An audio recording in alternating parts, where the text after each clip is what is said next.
রাসূল সাল্লাল্লাহু আলাইহি ওয়াসাল্লাম ছিলেন জীবন্ত কোরআন। সুবহানাল্লাহ বলুন।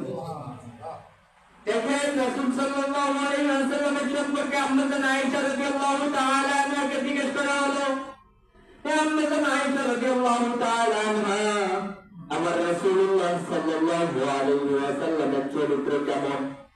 আম্মাজান আয়েশা রাদিয়াল্লাহু তাআলা আনহা জবাবে বললেন, কানা খুলুকুল কুরআন, তার চরিত্র ছিল কোরআন।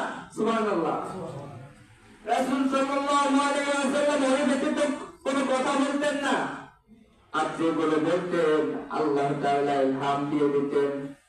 রাসূল সাল্লাল্লাহু আলাইহি ওয়াসাল্লামকে অতএব আমাদের মডেল হিসেবে গ্রহণ করতে হবে, আদর্শ হিসেবে গ্রহণ করতে হবে।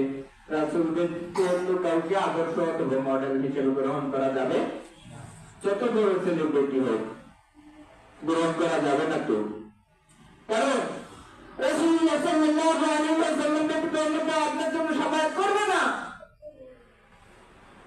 আপনি এখনই মারা যান, আপনার কেউ খবর নেবে না।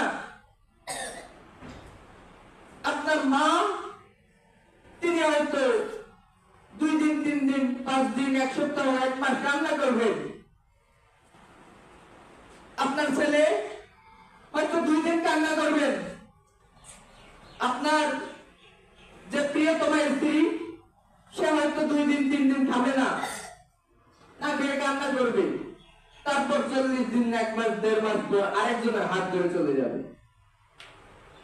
আর আপনি এখনই মারা গেলে, আপনি যদি এই রাসূলুল্লাহ সাল্লাল্লাহু আলাইহি ওয়াসাল্লামের আদর্শ গ্রহণ করেন, সেই রাসূলুল্লাহ সাল্লাল্লাহু আলাইহি ওয়াসাল্লাম আপনার জন্য শাফায়াত করবে। সুবহানাল্লাহ।